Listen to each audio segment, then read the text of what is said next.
प्रथमे सबू कवि कवियत्री मान को मोर नमस्कार। आज मैं पातर अंतर क्या करना महिला मान को एवं पुरुष मान को दुई लोग समान हिसाब से समांतर हिसाब से आजिकल का जेन सांग मैंने अच्छन से टे सतर्क रहा लगी लिखाई जेटा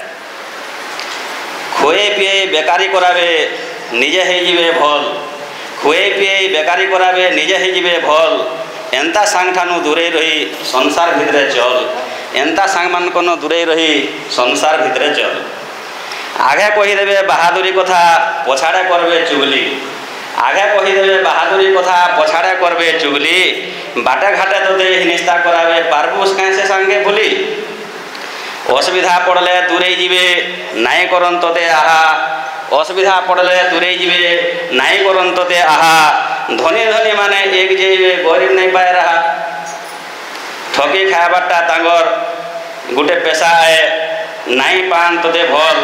ठकी खाबाटा तांगर मुख्य पेशा है नाई पान तोते भल एंता सांग मान को दूरे रही संसार भितर चल एंता सांग मान को दूरे रही संसार भितर चल इटा मुई केनसी सांग मान को पाथनंद कर नहीं कहबार आजिकल जेन हो टे सतर्क रहा लगी कविताटा लिखली।